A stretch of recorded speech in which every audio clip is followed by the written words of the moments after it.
साथियों, मैं सीमा गुप्ता आज आप सभी के बीच समीक्षा अधिकारी, सहायक समीक्षा अधिकारी मुख्य परीक्षा में निबंध के मुख्य भाग में आप क्या लिखें, कैसे लिखें, विषय सामग्री कैसा हो कि आप सभी अधिकतम अंक अपने निबंध में पाए, इसके संबंध में महत्वपूर्ण रणनीति के क्रम में आज इस क्लास में बताने वाली हूँ कि यदि आप समीक्षा अधिकारी, सहायक समीक्षा अधिकारी मुख्य परीक्षा के लिए निबंध लिखने की तैयारी कर रहे हैं और अधिकतम अंक प्राप्त करने की रणनीति बना रहे हैं, तो मुख्य भाग किस प्रकार से आप सभी के लिए बेहद खास होने वाला है।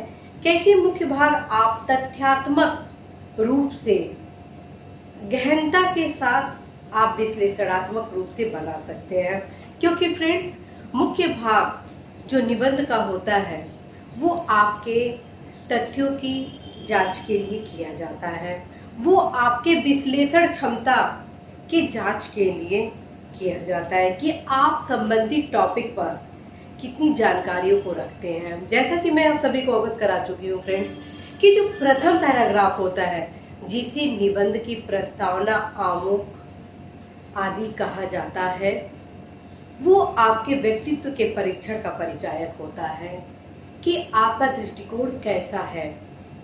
और जो द्वितीय पैराग्राफ जिस पर आज मैं चर्चा कर रही हूँ उस पर तथ्यात्मक जानकारियों से संबंधित जानकारी दी जाती है। तो साथियों, द्वितीय पैराग्राफ अर्थात मुख्य पाठ जो कि मैं बता चुकी हूँ कि वो 3 भागों में होता है। प्रथम भाग आपका हिस्टोरिकल पार्ट होता है, द्वितीय भाग आपके संबंधित टॉपिक के फैक्ट से रिलेटेड होता है और तृतीय पार्ट अर्थात निबंध के दूसरे भाग के तीसरा जो भाग होता है अर्थात उपभाग होता है जो वो होता है समसामयिक। तो इन तीनों की जो विषय वस्तु है उसका आप एकत्रीकरण कहाँ करेंगे, उन सारे विश्लेषणात्मक तथ्यों का अध्ययन आप कैसे करेंगे, कहाँ से आप अपने नोट्स बनाएंगे, उसके संबंध में आज मैं आप सभी को बताने वाली हूँ। साथियों ध्यान रखें, हर एक टॉपिक आप सभी के एग्जाम के लिए बेहद ही महत्वपूर्ण है। अर्थात हर एक टॉपिक से क्या तात्पर्य है, हर एक टॉपिक से तात्पर्य है जो मेरे द्वारा आप सभी को 21+1 टॉपिक इसी से रिलेटेड बताया गया वो बहुत ही इम्पोर्टेंट है। और यदि आप उन सारे टॉपिक का गहनता के साथ अध्ययन करेंगे तो ये मान के चले कि किसी भी प्रकार से निबंध कहीं से भी पूछ दिया जाए, आप 100% बेस्ट निबंध लिखने की क्षमता को डेवलप कर ही लेंगे।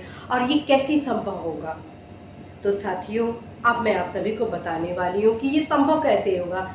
ध्यान रखें, जब मेरे द्वारा आप सभी को 21+1 टॉपिक बताया गया निबंध से रिलेटेड, उसमें आप सभी को बताया गया है कि इस टॉपिक की तैयारी आप कैसे करें, इस टॉपिक की तैयारी आप कैसे करें। और चूंकि आज मेरे द्वारा आप सभी को एक विस्तार पूर्वक बताया जाना है कि कैसे आप करेंगे, इसके संबंध में बताया जाना है। क्योंकि आप सभी अवगत हैं कि आप सभी को 3 निबंध लिखना होगा। जी हाँ, समीक्षा अधिकारी, सहायक समीक्षा अधिकारी मुख्य परीक्षा में 3 पार्ट में 3-3 निबंध दिए गए होंगे। आपसे अपेक्षा की जाएगी कि हर एक पार्ट से आप सभी एक निबंध को अवश्य ही लिखेंगे।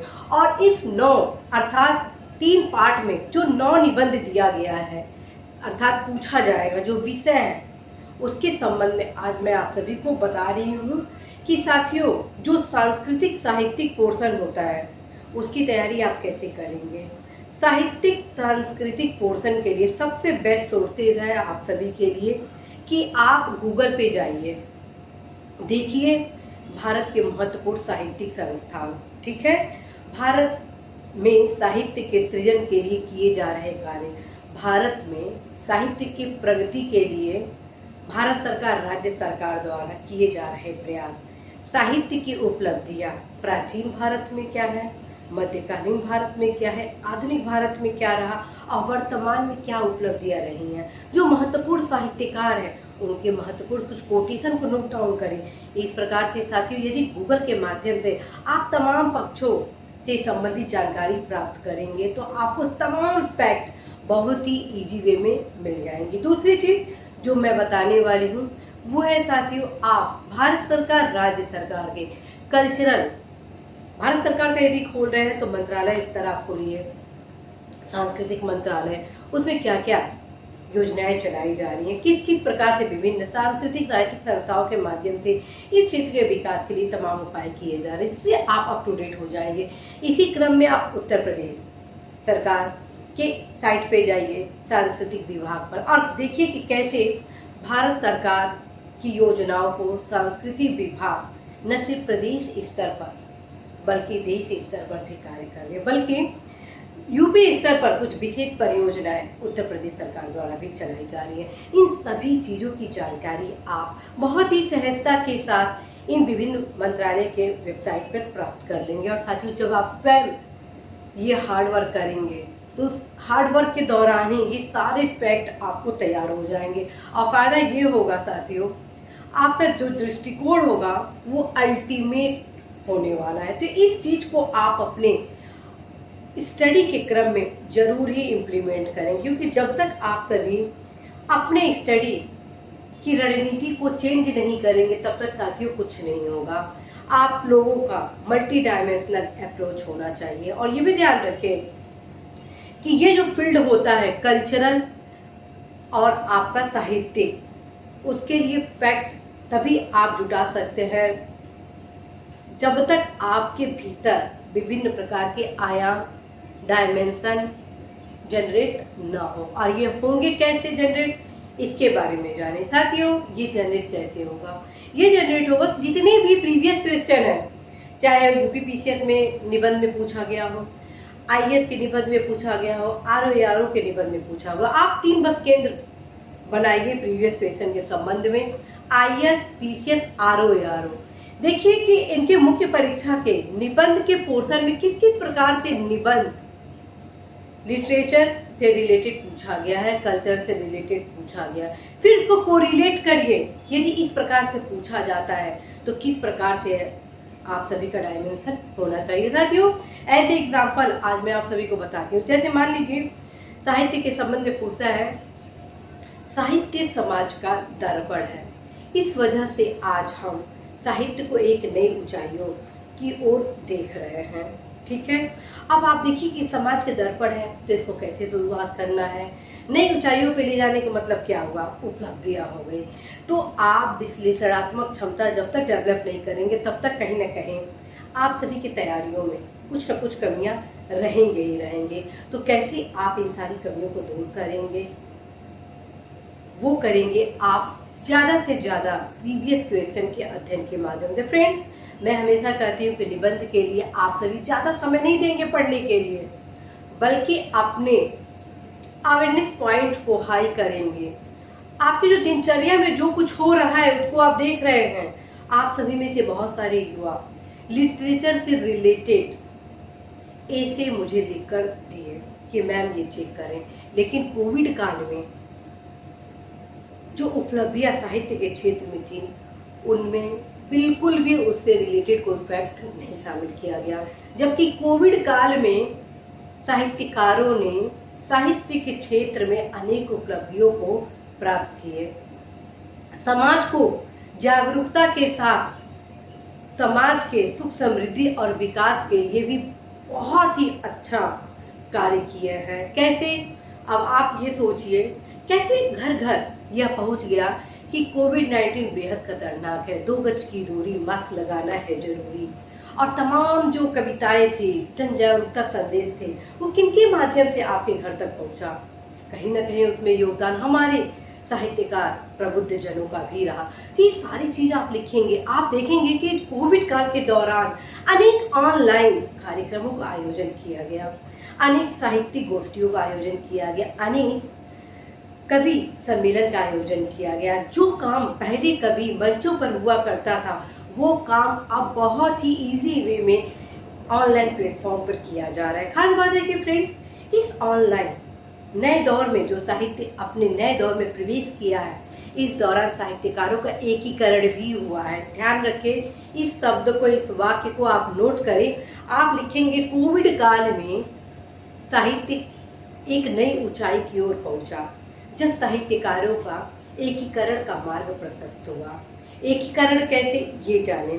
साथियों, जैसा कि आप सभी अवगत है कि मैं स्वयं कविता आदि का भी मैं इंटरेस्ट लेती हूँ और अनेक जो कवि सम्मेलन वगैरह होते हैं, साहित्यिक गोष्ठियाँ होती है, उसमें पार्टिसिपेट भी करती हूँ। क्योंकि समय अभाव के कारण मैं पहले मंचों पर बहुत ज़्यादा नहीं जाती थी, बहुत ही कम, जब अवकाश होते थे उसी दौरान मैं मंचों पर काव्य पाठ करना हुआ या साहित्यिक गोष्ठियों में व्याख्यान कार्यक्रम वगैरह में पार्टिसिपेट करती थी, अपने विचारों को जन जन तक पहुँचाती थी। लेकिन जैसे ही कोविड काल आया और ऑनलाइन का दौर आया, वैसे ही साथियों इस ऑनलाइन के दौर में दूर रहते हुए भी, कहीं जाने के बावजूद भी आप घर रहते ऐसे ऐसे साहित्यकारों से जुड़ने का अवसर मिला जो शायद पहले कभी नहीं मिला। मतलब कि मैं क्या बताऊं, मैं ये बताना चाहती हूँ कि लखनऊ रहते आप अमेरिका में हो रहे काव्य गोष्ठी में पार्टिसिपेट कर सकते हैं। लखनऊ में रहकर आप बेंगलोर में हो रहे काव्य गोष्ठियों में पार्टिसिपेट कर सकते हैं। लखनऊ में रहकर आप मुंबई में हो रहे काव्य गोष्ठियों में पार्टिसिपेट कर रहे हैं।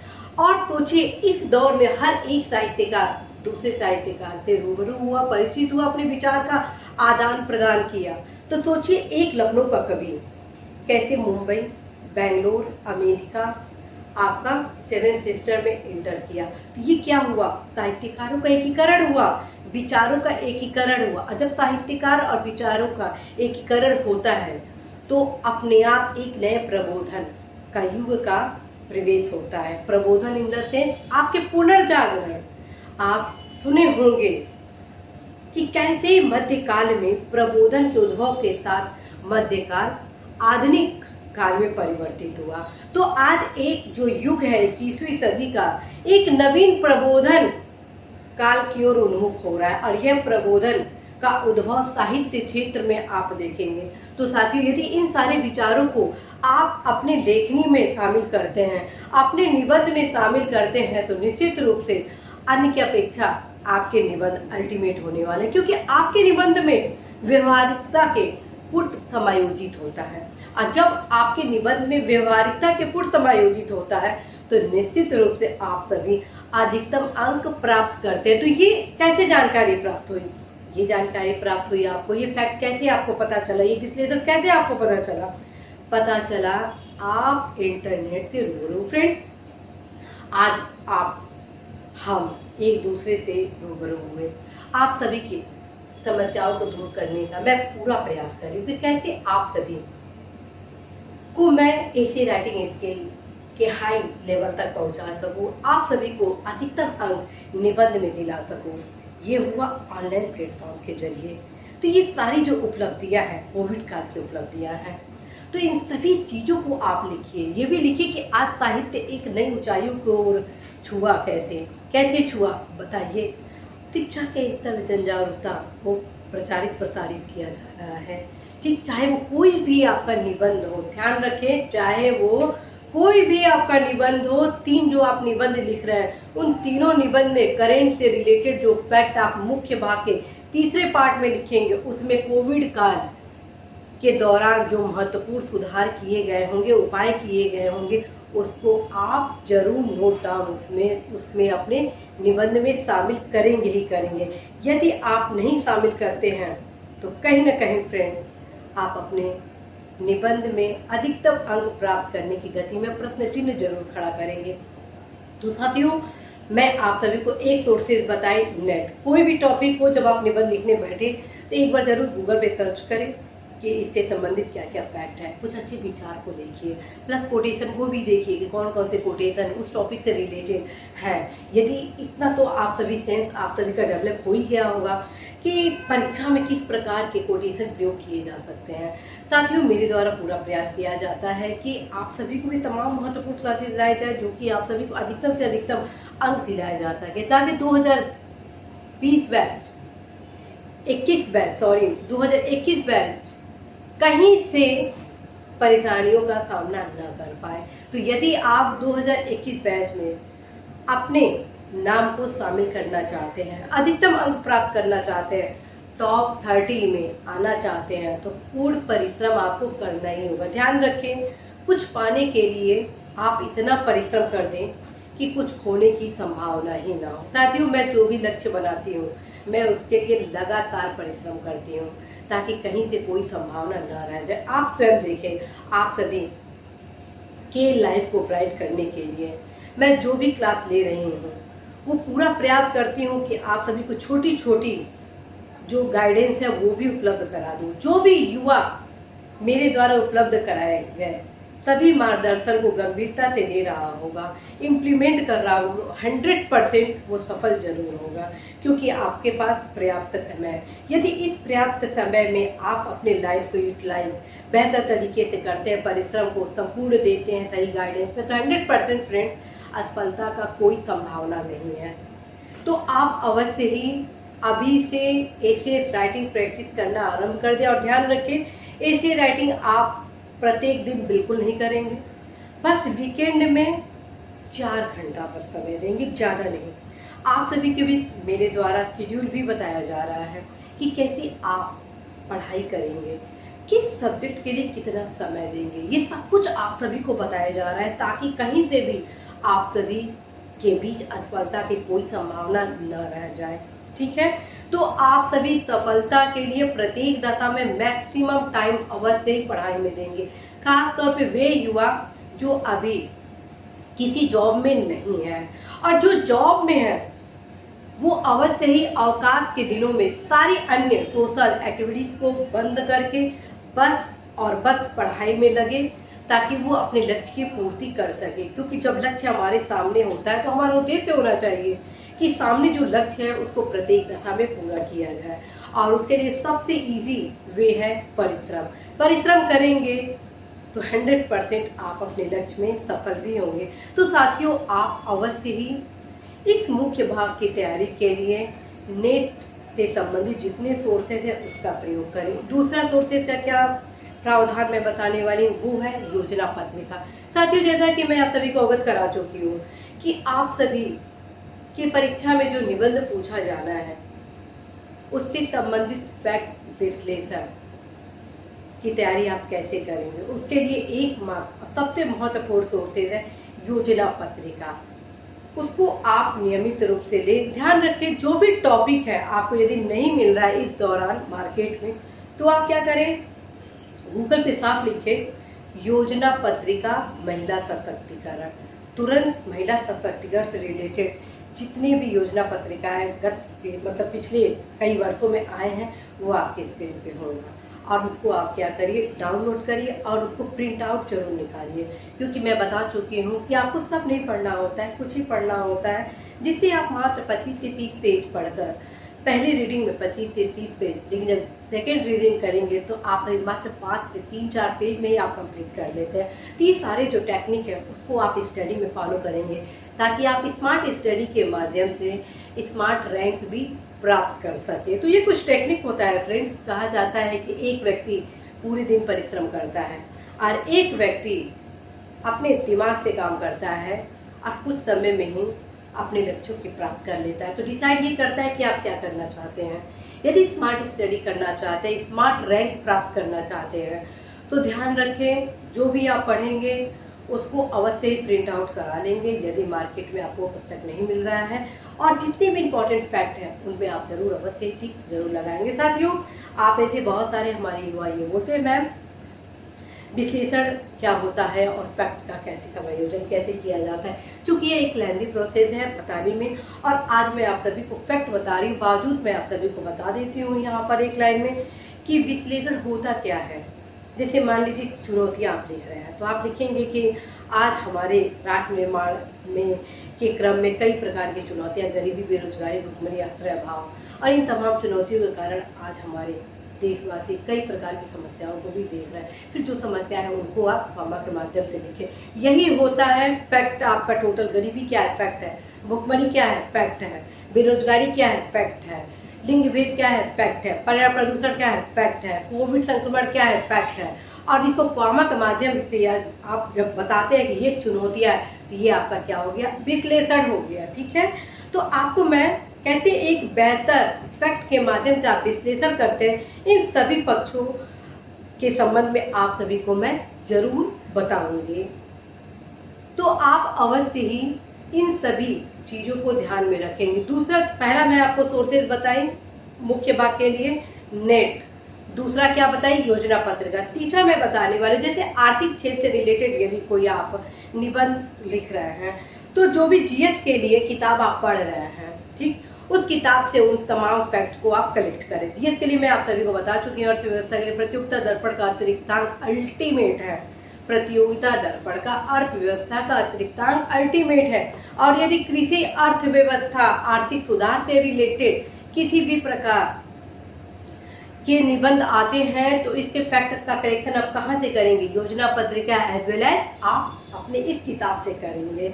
और तमाम प्राथमिक क्षेत्र, द्वितीय क्षेत्र, तृतीय क्षेत्र में किस प्रकार के संशोधन किए गए हैं, इस समय वर्तमान में प्राथमिक क्षेत्र का कैसे महत्व घट रहा है, क्या इसके बावजूद इसमें सबसे ज्यादा श्रमिक लगे हुए, ये सब कुछ आपको जानकारी कहाँ से मिलेंगी, जब आप सामान्य अध्ययन की तैयारी अच्छे से करेंगे। जब सामान्य अध्ययन की तैयारी आप अच्छे से करेंगे तो निबंध के मुख्य भाग की तैयारी भी आपकी परफेक्शन के साथ होने वाली है। इसी प्रकार के साथ यदि साइंस टेक से रिलेटेड कोई आप निबंध की टॉपिक की तैयारी करें तो मैं बता चुकी हूँ साइंस टेक से रिलेटेड आप सभी का अध्ययन कैसे करेंगे। ये विवास पैनोरमा से आप अपने साइंस टेक से रिलेटेड जितने निबंध है उसकी तैयारी कर सकते हैं, चाहे वो आपका अंतरिक्ष हो, विज्ञान प्रौद्योगिकी हो, परमाणु शक्ति हो, इन सभी के निबंध से संबंधित फैक्ट आप इस किताब से प्राप्त कर सकते हैं। यदि महिला सशक्तिकरण हुआ, शिक्षा हुआ, पर्यावरण प्रदूषण हुआ तो इसके लिए तो पर्याप्त है योजना पत्रिका, क्योंकि कुछ ऐसे निबंध के टॉपिक है जिसके लिए योजना पत्रिका पर्याप्त है। लेकिन कुछ ऐसे टॉपिक है जैसे कृषि हुआ, अर्थव्यवस्था हुआ, विज्ञान प्रौद्योगिकी का हुआ और आपके भारत की विदेश नीति और पड़ोसियों के साथ संबंध, महाशक्तियों के साथ संबंध, इसके लिए आप सभी को किताब का सहयोग लेना होगा। और किताब कौन सा, किताब कोई नया किताब नहीं, जब आप सामान्य अध्ययन की तैयारी कर रहे होंगे उन्हीं से करना होगा। जहाँ तक विदेश नीति से रिलेटेड है मैं आप सभी को शीघ्र उससे संबंधित फैक्ट से रिलेटेड सारे क्लासेस एक ही क्लास में लेके आऊंगी ताकि भारत की विदेश नीति से संबंधित आपके निबंध की तैयारी हो जाए। तो साथियों, आज मेरे द्वारा बताया कि क्या आप 3 सोर्सेज के माध्यम से अपने निबंध के मुख्य भाग की तैयारी करेंगे। प्रथम सोर्सेज है गूगल के माध्यम से आप सर्च करें, उसी में आप कोटेशन भी देखें। दूसरा जो सोर्सेज है वो है योजना पत्रिका। तीसरा जो सोर्सेज है वो है आपके संबंधित सामान्य अध्ययन की पुस्तक। तो आप इन सोर्सेज के माध्यम से आप अपना नोट्स बनाएंगे। ध्यान रखिए, आप अपना नोट्स बनाएंगे। जब नोट्स बना लेंगे उसके बाद निबंध को लिखना आरंभ करेंगे। और जब आप लिखना आरंभ करेंगे तो आपका स्किल डेवलप होगा इसी से रिलेटेड। और ध्यान रखें, जो सबसे कमजोर होता है निबंध लेखन में वही सबसे हिट करता है। क्यों?